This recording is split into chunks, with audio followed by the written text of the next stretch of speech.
Hello, my Aries and Aries rising friends, Sandra from ForYourChi.com, and this is your monthly outlook reading with me for July of 2020. Welcome to it. Congratulations, you guys won this month's reading, and now I see why.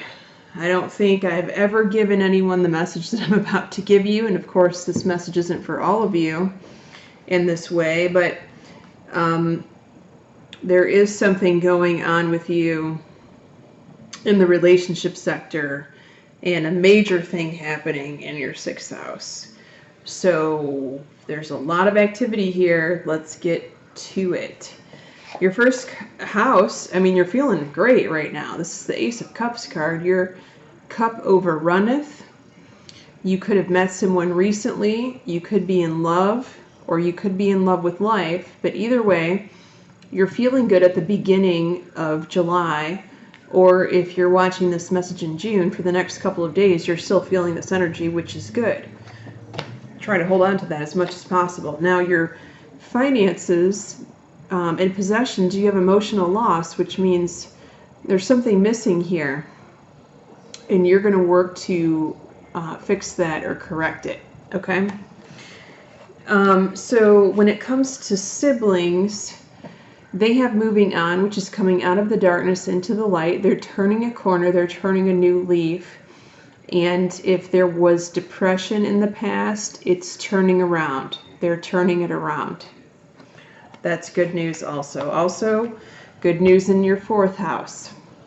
Material and spiritual prosperity is blessings from the heavenly plane and the earthly plane. So, great energy in the home. Also, for me as a reader, the 4th house rules the father. Your father could be feeling this way, or father figure.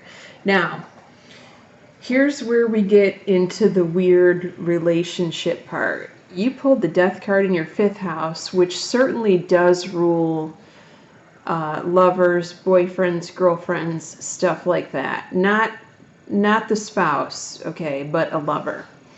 Now, the 5th house also rules friendships, but not close friendships. So this could be some sort of acquaintance or some sort of friend that's not a close friend that you cut ties with, or something like that. I'm going to get into the other reading when we get into the 7th and 8th house, so I'm going to save that for next, right after the 6th. Big news here in your house of work and health. So this is the Karma card. This is a soul contract that is going to be fulfilled, or at the very least, you will get a notice of it. It will rear up in the month of July. Now, this could be that something major goes on with your work, and if so, it's karmically connected. It could mean that you meet someone new from work from a past lifetime for some of you. And for others of you, you could have a health situation that creeps up in the month of July. And that too, it stems from a past lifetime. Or you could resolve a health situation that's been ongoing for years. And that could finally come to a head for others of you. So multiple meanings for these cards here. Now, the 7th and 8th house. This is a very rare card to pull in the 7th house of relationships. This is the baby card. This could mean a conception, possibly, but usually in conceptions, I see this card in the 11th house, which is your house of children, not the house of relationships. So, there are I read this card 2 ways. For some of you, you could be manifesting your partner. And if you don't know how to do that, reach out to me. I have a teaching video on that. And some of you already know the method and you've done this and you're working on this method to manifest a partner right now. But with this card in the 7th house, and then you have this Death card in the 5th house of lovers, and then, I haven't even shown you this yet, 8th house is the Devil. This could be some weird love triangle going on here. The Devil card in the 8th house can indicate a sex addict. Now this is your house of intimacy, so I guess it could be you. But the 8th house also rules intimacy with your partner.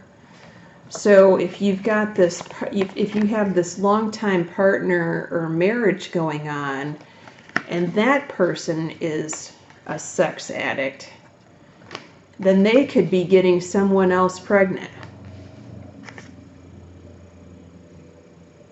And also you could see an end of a lover relationship here. So that's why I was going to go back and read the 5th house with this death card, because you've got all this weird stuff just topsy-turvy upside down in your relationships right now. It's very, very strange to get all of this, and there's a lot going on here, and it feels like it's more than one person to me. It just does. No judgment. I'm a reader. I've read on the psychic hotline. I've heard a lot of stuff, trust me. All right, 9th house, heartache and loss. Are you bummed out about a trip that you can't take, or a trip that you've had to cancel, or some sort of school that you've had to cancel or postpone? That's what it's showing me here. If you've been thinking about canceling it and you haven't done that yet, you may want to go ahead and do that, because it is indicated with that card and that message. The 10th house rules your career. You have 2 challenge cards in this reading, one right after the other. This is the very first one. Your career could feel challenged right now. And also with that major card in your 6th house, karmic card of work, there could be a shakeup there for sure. 11th house, children, spiritual strength. This is the other challenge card. However, this challenge card said you already have everything it takes to overcome it, but you have to reach from within, dig deep, and you will see it through. Now, the 12th house, rest and rejuvenate, is what's coming up for you, and look for that in the month of October. And what that says is you're going to need to go to bed earlier, you're going to need to take some naps, and you're not going to have the energy that Aries normally has throughout the rest of the year. You're just going to feel worn out.